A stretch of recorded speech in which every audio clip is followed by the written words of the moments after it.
Paper Mario: The Thousand Year Door is the best Mario game ever made, and if you don't agree, you are entitled to your wrong opinion.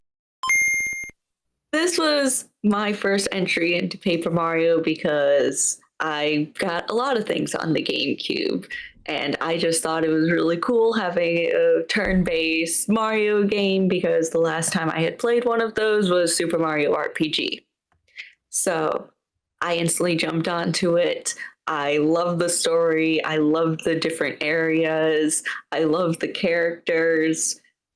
I bought my cat Liliana a little laser pointer, and the laser pointer has this dial where like it can change to different shapes and stuff instead of just being a little point. And one of the shapes is a mouse, but it totally looks like the Poonies in Thousand Year Door, and that just it makes me so happy. And kind of just makes me want to play the game every single time I touch her laser now. But so a lot of emotional attachment to this franchise, a lot of nostalgia. basically, I have a lot of nostalgia and happiness towards this. This was honestly one of the first games I 100%ed.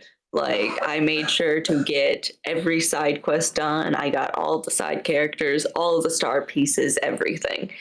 Without guides, mind you, because of the time frame that this came out in. Back in my day, we only had game FAQs on a 56K modem. Mwah. Yeah, so... Or you had to hope that someone made a guide on GameFAQs. I joke, but I literally didn't have the internet when this game came out, so I had to just find it all myself. I had to discover how to play this, and one thing about this remake specifically is that the original game's backgrounds were just like 3D. They were objects. But for the remake, they've basically made sure that everything looks like it's made out of paper. Everything. Yeah, so they took that aspect from Origami King of like the houses and everything actually looking like cardboard and paper and stuff, and like they put that into Thousand Year Door, and I'm like, that's a great thing to be able to take from Origami King instead of and a put it into the remake. being like a plank of wood, it's just a flat bend. You can even see the Piece bending of paper. in the paper. Yep. And it just commits to the bit, and it even looks like it has been colored in on the other side. It looks like it's only been colored in on one side.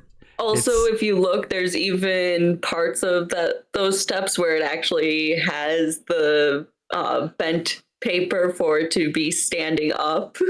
It's amazing. Like they put a lot of detail into it. At least I don't remember this being in the OG. I looked, it wasn't. But the more you get into the game, more of your partners will show up. Oh, now this is that's specifically cool. on the playthrough I have on my my stream account versus my non-stream account. I'm a lot further because I've been just playing it when I can't sleep at night. It's a really cool thing to see that, where like every time I load up the game, like the further I am, I just see more of the characters in the background. And now I am just really hoping that when I get to the end game and I get the secret character, I hope she pops up on the background too.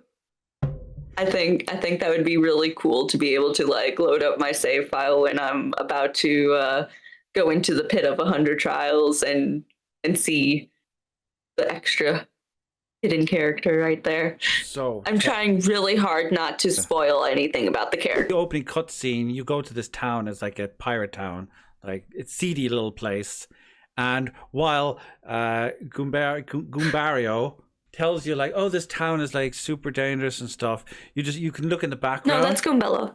Goombella, sorry.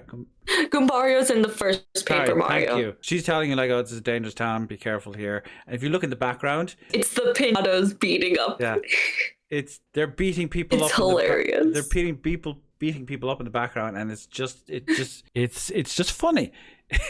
It shouldn't be, but it is, and that sort of like charm and awareness. It's really funny, and it's mainly funny because of the dialogue that's between the ones that they beat up. Yeah, they have little tiny text boxes. Basically, the Pinatas in Thousand Year Door, they're supposed to be like the bosses. So, like, you literally have a Don Pinata. Don Panada. But so like they literally are like, the boss says hi and stuff like that to them after they beat up this paper guard. Imagine if the Godfather was. It's great. And that just exists throughout the whole game. Why do you think this is the best Paper Mario game? Well, okay, so in comparison to like say the first Paper Mario, it definitely adds on and enhances everything that was in the first one. Like the first one does have nice humor and everything, but the characters are kind of like kind of giving them personality, but it was almost like this half effort of giving them personality. Yeah. Type of thing. Like your Paracoopa partner in the first one, his whole personality is that he's a mail carrier because he can fly around. Can we not agree that Paracoopa is the funniest name ever? Like, it's just... It is a really funny name. It's just perfect. So you get to hatch a baby Yoshi and you get to choose its color, basically.